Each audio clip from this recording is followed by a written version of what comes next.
বিসমিল্লাহির রহমানির রহিম। এই বায়েজিদ খান পন্নী সাহেব বলছেন যে হযরত মুহাম্মদ সাল্লাল্লাহু আলাইহি সাল্লামের ইন্তেকালের পরে ৬০-৭০ বছর পরে ইসলামটা নষ্ট হয়ে গেছে। এটা ১৪০০ বছর পরে আল্লাহ আমাকে দিয়ে আবার অরিজিনাল ইসলাম ফেরাই দিয়েছেন। হোমিওপ্যাথিক ডাক্তারকে দিয়ে অরিজিনাল ইসলাম কি করছে, ফেরত দিচ্ছে। ঠিক এই টাইপের কথা মওদুদি থেকে পাওয়া যায়, হুবহু এই ধরনের কথা। কিন্তু বোঝা যায় যে হোমিও ডাক্তারি করতো আর তাফিমুল কোরআন পড়তো। তাফিমুল কোরআন পড়ে না বুঝছে, ওটা সে আর একটা ইসলামের রূপ দিছে। তাফিমুল কোরআন পড়ে সে যা বুঝছে, ওটাকে কি করছে, আর একটা ইসলামের রূপ দিছে, গলত। এমনকি সে হজকে অস্বীকার করছে। ইসলামের যেটা বড় বড় ইবাদত আরকান, নামাজ অস্বীকার করছে, রোজা অস্বীকার করছে, যাকাত অস্বীকার করছে, হজ অস্বীকার করছে। সব নাকি একটাও ইবাদত না, জিহাদের প্রশিক্ষণ। জিহাদের হজকে সে বলছে এটা হলো আন্তর্জাতিক সম্মেলন। আর দলিল দিছে আল্লাহকে ডাকতে মক্কা শরীফ কেন যেতে হবে? আল্লাহ তো সব জায়গায় বিরাজমান, মক্কা শরীফ কেন যেতে হবে? দলিল দিছে। অথচ এই কথাটাও গলত। আল্লাহ সব জায়গায় বিরাজমান না। আল্লাহ টয়লেটের মধ্যে আছে, বিরাজমান কিভাবে হলো? আল্লাহ আরশের উপর আছে, ৭ আসমানের উপরে আরশ। আরশ মানে স্টেজ, তার উপরে কুরসি। এই কুরসিতে মুস্তাবি আছেন। মুস্তাবি এখন এর আকৃতি কি? তিনি যে কুরসিতে আছেন, আকৃতি কি? এটা দুনিয়ার কেউ করতে পারবে না, কেউ করতে পারবে না। একে মুস্তাবে বলে, কেউ বলতে পারবে না, আল্লাহ জানে। আমরা যেরকম চেয়ারে বসি, এরকম বসা না। আল্লাহটা আল্লাহর শান অনুযায়ী, আল্লাহটা আল্লাহর শান অনুযায়ী। কোরআন শরীফে আছে, মিনহু উম্মুল কিতাব। কোরআনের মধ্যে কিছু আছে মুহকামাত, আর কিছু আছে মুতাশাবিহাত। তার অর্থ আল্লাহ ছাড়া কেউ জানে না। আসসামা বানাইনাহা বিআইদিন ওয়া ইন্না লামুসিউন। আসমান আমি আমার হাত দিয়ে বানাইছি। আল্লাহর হাত কেমন কেউ জানে? আমাদের হাতের মতো? আর একখানে বলছেন, প্রত্যেক শেষ রাত্রে আল্লাহ তাআলা প্রথম আসমানে আসেন, আসে বান্দাকে ডাকেন, আমি রহমতের ভান্ডার নিয়ে আসছি, তোমরা যার যা লাগে নিয়ে নাও। কিভাবে আসেন? কি সিঁড়ি দিয়ে বাইরে আসেন? কেমনে আসেন? কেউ করতে পারবে না। এমন কিছু জিনিস কোরআন শরীফে আছে, তার অর্থ নবী আলাইহিস সালাম বলেন নাই, এবং দুনিয়ার কেউ বলতে পারবে না। এটার নাম মুস্তাবিহাত। এটা সম্পর্কে ঈমান আনা ওয়াজিব, কিন্তু এটার আকৃতি জিজ্ঞাসা করা নিষেধ, এবং এটা সম্পর্কে কোনো প্রশ্ন করা বিদআত। আল্লাহর হাত কিরকম? কোন আয়াতে আল্লাহর চেহারার কথা আছে, আল্লাহর চেহারা কিরকম? এই প্রশ্ন যদি করেন তো কি হবে? বাস, চেহারা আছে, তার শান অনুযায়ী। কোন সৃষ্ট জীবের সাথে মিলবে না, তারটা তার মতো। তা আল্লাহ আরশে আছেন, কুরসিতে আছেন, সর্বত্র বিরাজমান না, হ্যাঁ, তার এলেম, তার কুদরত, তার ক্ষমতা, এটা সর্বত্র বিরাজমান। আল্লাহ আরশের উপরে, কিন্তু তার কুদরত কি সর্বত্র বিরাজমান। আল্লাহ বিরাজমান না। এজন্য আমরাও তো কথায় কথা বলি উপরে আল্লাহ যা করে, যদি বলে টয়লেটের আল্লাহ যা করে, কি বলে উপরে আল্লাহ যা করে। কেউ কুফরি কালাম করে, উপরে আল্লাহ আছেন, নিচে আপনি হিল্লা আছেন। আল্লাহর সাথে বান্দাকে শরীক করে, কিন্তু আল্লাহকে বিরাজমান মনে করবেন না। আল্লাহর এলেম, কুদরত, শক্তি সব জায়গায় আছে, কিন্তু তিনি কোথায়? আরশ কুরসির উপরে। কিভাবে আছেন কোনো মানুষ জানে না। ঈমান আনা জরুরি, আকৃতি জিজ্ঞাসা করা নিষেধ, বেদাত। কত বুঝাইতে পারলাম? কোরআনের এই আয়াতগুলোকে বলা হয় মুস্তাবিহাত। কি বলা হয়? মুস্তাবিহাত। এগুলোর দ্বারা কোনো আহকাম সাবেত হয় না। এগুলো আল্লাহ রাখছে বান্দার পরীক্ষার জন্য। আল্লাহ কোরআনে বলছেন, আমি কোরআন দ্বারা কাউকে হেদায়েত দেই, কাউকে গোমরাহ করি। তারা এই আয়াতগুলো নিয়ে খুব মাথা ঘামায়, এই লোকগুলো গোমরাহ হয়ে যায়। কোরআন দ্বারা আল্লাহ কাউকে হেদায়েত দেয় আর কাউকে গোমরাহ করে, এটা কোরআনের আয়াত।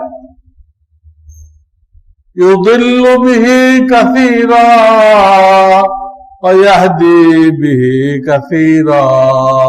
কাসীর মানে কি? অনেক। ইয়াহদি মানে হেদায়েত দেওয়া। কোরআন দ্বারা অনেককে হেদায়েত দেয়। ওয়া ইউদিল্লু বিহি কাসীরা, অনেককে গোমরাহ করে দেয়। কোরআন বুঝতে গেলে 15টা এলেম লাগবে, নিরপেক্ষ দৃষ্টিতে দেখতে হবে। আপনি যদি আলগা চশমা লাগাই দেখেন তাহলে গোমরাহ হয়ে যাবেন। আপনি নিজে একটা মতবাদ খাড়া করলেন, করে ওই মতবাদটা কোরআনের কোন আয়াত দ্বারা খাটানো যায় ওটা তালাশ করলেন, তোর কাছাকাছি কোন আয়াত পাবেন। তাই বলি কি আপনার মতবাদ ঠিক হয়ে গেল? তো আয়াতের ঘাড় মোচড়াইয়ে আপনি প্রমাণ করছেন, আপনি আগের থেকে রঙিন চশমা লাগাইছেন, সেটাই পেয়ে গেছেন। যত বাতিল ফেরকা আছে কোরআন দিয়ে দলিল দেয়, কিন্তু আসলে কোরআনে ওই আয়াতে ওটা বলে না, কিন্তু ওরা চশমা লাগাইছে ভিন্ন, ওই চশমা দিয়ে উল্টাটা দেখতেছে। আপনি লাল চশমা লাগান, সব লাল দেখা যাবে না? তাই বলে সবকে লাল হয়ে গেছে? ওটা চশমা। সমস্ত বাতিল ফেরকা চশমা লাগাই গোমরাহ হয়ে গেছে। নাউযুবিল্লাহি মিন যালিক। আজকে সে ইবাদত বলতেছে, এত বড় পণ্ডিত হয়ে গেছে।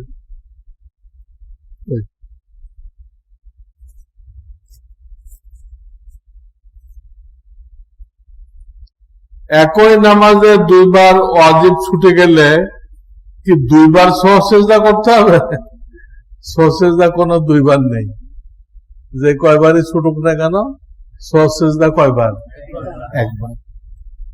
এরকম কয়েকটা রোজা ভাঙছে, কাফারা কয়টা? একটা। কাফারা 60 দিন রোজা রাখে, একটা না। কয়েকটা, একটা ভাঙলো তাই, কয়েকটা ভাঙলো রেখে, ভাঙলে ইচ্ছা করে রেখে ইচ্ছা করে ভাঙছে। বিরিয়ানি আসছে আর লোভ সামলাতে পারে নাই, লাভ দিয়ে পড়ছে বিরিয়ানি প্লেট। আমার দাদার আগে আমার আব্বা ইন্তেকাল করেছেন, তারপর আমার দাদা ইন্তেকাল করেছেন। এখন আমরা দাদার জমির ওয়ারিশ হইতে পারবো কিনা? ওয়ারিশ হওয়ার বিভিন্ন তরিকা আছে। একটার নাম জমিল ফুরুজ, কি নাম? আরটার নাম আসাবা, আরটার নাম জবিল আরহাম, আর একটার নাম হেবা। কারোর থেকে পাওয়ার অনেকগুলো রাস্তা আছে। জবিল ফুরুজ হিসেবে যাদের হিস্সা কোরআনে নির্ধারিত, ওই হিসাবে আপনারা পাবেন না, যেহেতু আপনার বাপ দাদার আগে মারা গেছে। কিন্তু অন্য হিসাবে পাবেন, হিবা, ওসিয়াত, এই হিসাবে পাবেন। ওই হিসেবে পাবেন না কেন? ওই হিসাবে পাইলে নির্দিষ্টটা অংশ পাইতেন, তাতে হয়তো আপনাদের জরুরত পুরা হইতো না। আল্লাহ ওইখান থেকে আপনাকে আউট করে দিছে যে না, তুমি জবিল ফুরুজ না, নির্দিষ্ট অংশের মধ্যে না, তোমারটা ওপেন রাখা হলো। তোমার জরুরত যে পরিমাণ, তোমার দাদা সেই পরিমাণ তোমাকে হেবা করবে। তোমরা অনেক ভাই বোন, অনেক লোকজন বাপের অংশ পাইলে জরুরত মিটবে না, কারণ দাদা বাপের যা পাওনা ছিল তার থেকে বড় কি করবে, বেশি দিবে, হেবা করবে। এই রাস্তা বের করার জন্য দাদা যাতে বেশি জরুরত হলে বেশি দিতে পারে, এই রাস্তা বের করার জন্য কোনটা বন্ধ করা হয়েছে? জবিল ফুরুজটা বন্ধ করা হয়েছে। কোন রাস্তা খোলা হয়েছে? হেবা, ওসিয়াত, এই রাস্তা খোলা হয়েছে। কিন্তু এলেম কালাম না থাকার কারণে দাদাগুলো হয়ে গেছে গাধা, দাদাগুলো হয়ে গেছে গাধা। সে কয় আল্লাহ তো করে দেয় নাই, আমি করতে দিব। আল্লাহ দেয় নাই একদিক দিয়ে, আর একদিক দিয়ে বেশি দেওয়ার জন্য তুমি হেবা করো না কেন?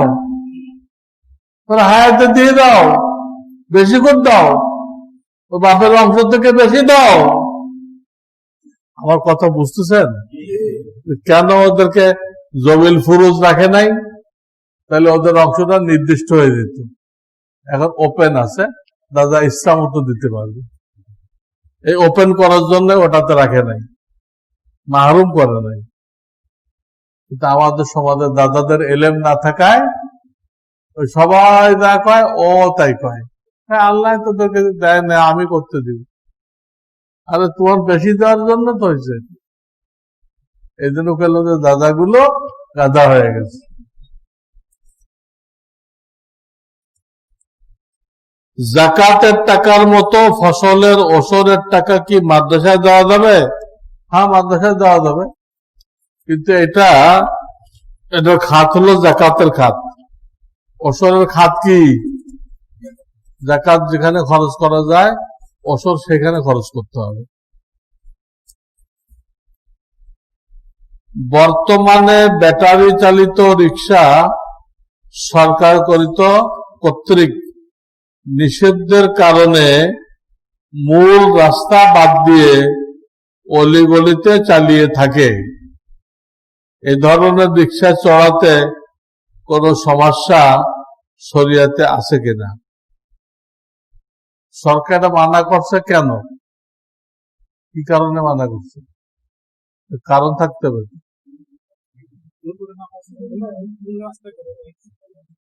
দুর্ঘটনা হয় তো পাবলিকের স্বার্থে করছে, পাবলিকের স্বার্থে করছে। পাবলিকের স্বার্থে যদি সরকার কোনো আইন করে সেটা মানা জরুরি। অলিতে গলিতে গেলে দুর্ঘটনা হয় না? তাহলে অলিতে গলিতে যাবেন। সরকার তো দুর্ঘটনা এড়ানোর জন্য করছে, যদি এড়াই আপনি চড়েন ঠিক আছে, মেন রাস্তা চড়বেন না। এটা শরিয়াতে কোনো হারাম টারাম কিছু না, এটা একটা ফায়দার জন্য করা হয়েছে। যেরকম বিভিন্ন চৌরাস্তায় ট্রাফিক দিছে, কি জনগণের ফায়দার জন্য না? ট্রাফিক না দিত, চারদিক দিয়ে গাড়ি এসে সব মারি দিত, ভর্তা করে দিত। জনগণকে বাঁচানোর জন্য কি করা হয়েছে? হ্যাঁ, ট্রাফিক দেওয়া হয়েছে। এটা মানা জরুরি। জিনাকারী তওবা করলো, সে আর জিনা করবে না, এমন লোক কি ক্ষমা পাবে? অবশ্যই পাবে। কারণ আল্লাহ তাআলা তার নিকটে সবচেয়ে বড় গুনাহ হলো শিরক। সবচেয়ে বড় গুনাহ কি? নাস্তিক হয়ে যাওয়া, কাফের হয়ে যাওয়া। এর থেকে বড় কোনো গুনাহ নেই। তওবা করলে, কালেমা পড়লে এটাও মাফ হয়ে যায়। তো এটা তো তার থেকে নিচে, মাফ হবে না কেন? খালেজ দিলে তওবা করতে হবে। বালেগ হওয়ার পরে বিবাহে দেরি করা যাবে না। আমাদের দেশে 32 বছর না হলে বিয়ে করা যাবে না। বাপরাও জাহেল, সব জাহেল। বালেগ হয়ে গেছে, 2-4 বছর মধ্যে বিয়ে দিয়ে দাও, আল্লাহ রিজিকের ব্যবস্থা করবে। ইসলামী জিন্দেগি অ্যাপসের মাধ্যমে যদি হক্কানি আলেম ওলামাদের বয়ান, মাসাইল, মালফুজাত, অডিও শুনি বা দেখি, তাহলে কি ইবাদত বন্দেগীর সওয়াব পাবো? মাসাইল জানলে সওয়াব পাবেন না? একটা মসলা জানলে 100 রাকাত নফল নামাজের সওয়াব। তাই আমার থেকে সরাসরি শোনেন, তাই ইসলামী জিন্দেগি থেকে শুনে শেখেন। একটা মাসআলা শিখলে 100 রাকাত নফল নামাজের সওয়াব। কিন্তু যারা শুনতে গেলে গুনাহ করতে হয়, ওটাতে যাবেন না। ইউটিউব শুনতে গেলে কি হয়? গুনাহ হয়, ছবি থাকে। আর যার বয়ান শুনবেন, তার বয়ান টানতে হয় না, টেনে বের করতে হয় না। এই টেনে বের করতে করতে বহু ল্যাংটা মহিলা চলে আসে। একটা মহিলা চলে আসে, তাহলে আপনি কি বয়ান শুনলেন? ওই বয়ানকে বলা হয় দেরেনের রসগোল্লা। রসগোল্লা তো ভালো, কিন্তু পাওয়া গেছে কোথায়? খাবেন? খায়েন না। 3-4 মাসের পেটের বাচ্চা নষ্ট করে ফেলেছে, পরে বুঝতে পারে অনেক বড় পাপ করেছে। এখন এই পাপ থেকে বাঁচার কোন আমল থাকলে দয়া করে জানাবেন। আমল তওবা ইস্তেগফার। এই পাপের থেকে বাঁচার উপায় কি? তওবা ইস্তেগফার। আমার চাকরির কারণে বাবা মা থেকে প্রায় 500 কিলোমিটার দূরে বাস করি। বাবা থেকে আমার সাথে থাকতে অনুরোধ করেছি। বাবা কে হবে? তবে তারা গ্রামে নিজ বাড়িতে থাকতে চান। তাদের ইচ্ছা আমার স্ত্রী সন্তানরা তাদের সাথে গ্রামে থাকুক। এই বিষয়ে শরীয়তের হুকুম কি? এটা আমাদের সমাজের মুরব্বীদের আরেকটা ভুল রীতি। আপনার ছেলেরা বিয়ে দিচ্ছেন কি জন্য? গুনাহতে বাঁচানোর জন্য। আর তাকে যদি আপনার সাথে রাখেন আর সে একা থাকে, তাহলে গুনাহ থেকে বাঁচবে কেমনে? বাপের মাথায় তো কিছু ঘিলু থাকতে হবে। আপনি বাপ হয়েছেন, ছেলে বিয়ে দিচ্ছেন, দাদা হয়েছেন, নানা হয়েছেন, আপনার মাথায় কি থাকতে হবে? কিছু ঘিলু থাকতে হবে। ছেলেটাকে বিয়ে দিচ্ছি যাতে সে নজরের হেফাজত করে, অন্যের বউ বেটি না দেখে, কোনো অন্যায় কাজে জড়িত না হয়, এই জন্য তো বিয়েটা দিচ্ছি। এখন যদি তার বউ আমার কাছে থাকে আর সে মাসকে মাস, বছরকে বছর একা থাকে, তাহলে আমার বিয়ে দেওয়ার অর্থ কি? অর্থ কি হল? অর্থ হচ্ছে, আমরা বুঝেন, আমাদের অনেকের এই রোগ আছে। বেটার বউকে নিজের সাথে রাখেন, তাহলে আপনার ছেলের জরুরত কিভাবে পুরো হবে? ওই মহিলারও তো জরুরত আছে না? মহিলা ফেরেশতা? হ্যাঁ, মহিলা জরুরত নেই? এটা কে পুরা করবে? এটা কে পুরা করবে? মনে করতেছে ছেলের বাপে।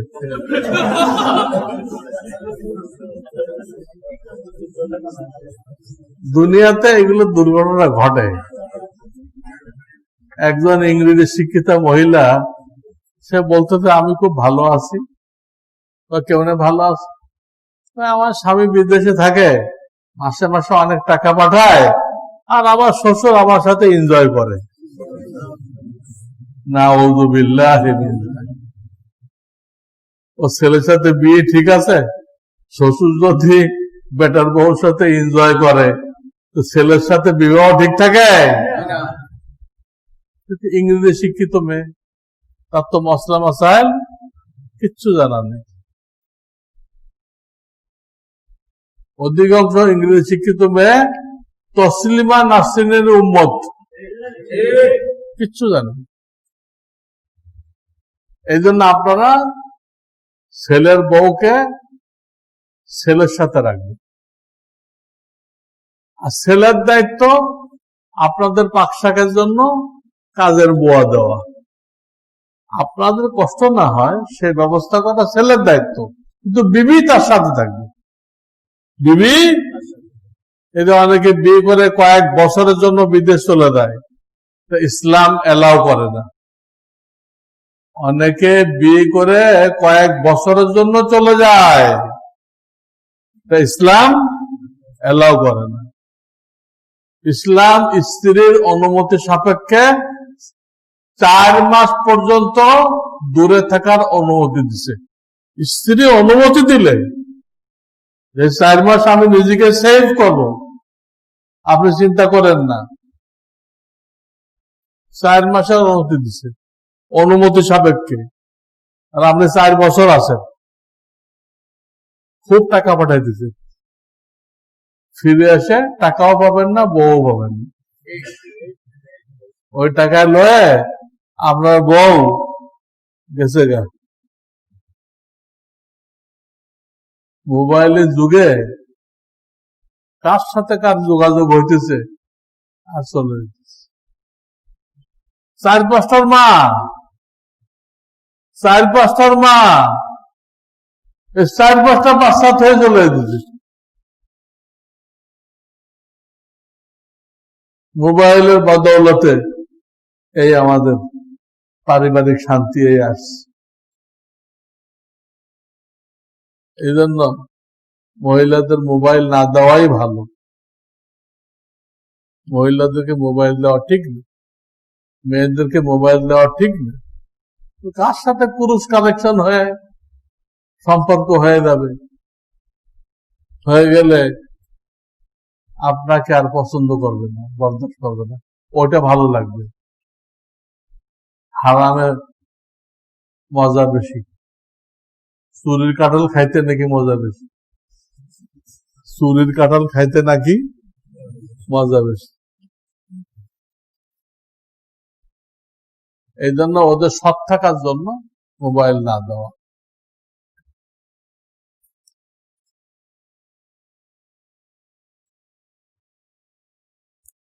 জুমার খুতবা দানের আগে ইমাম সাহেব বাংলায় বয়ান দানকালে মুক্তাদি কোরআন শরীফ তেলাওয়াত করতে পারবে কিনা, এটা ইসলামের হুকুম না। বয়ান মানে কি? ইসলামের কিছু হুকুম আকাম শিক্ষা দেওয়া হয়েছে, এটা হলো ইজতেমাই আমল। আর কোরআন তেলাওয়াত হলো ইনফিরাদি আমল। তো শরীয়তের মাসআলা হলো এই, যখন ইজতেমাই আমল হয়, সকলে মিলে আমল হয়, তখন ইনফিরাদি আমল বন্ধ রাখতে হবে। ইনফিরাদি আমল তো আপনি যে কোনো সময় করতে পারবেন ঘরে বসে। ইজতেমাই আমলের সময় করতেছেন কেন?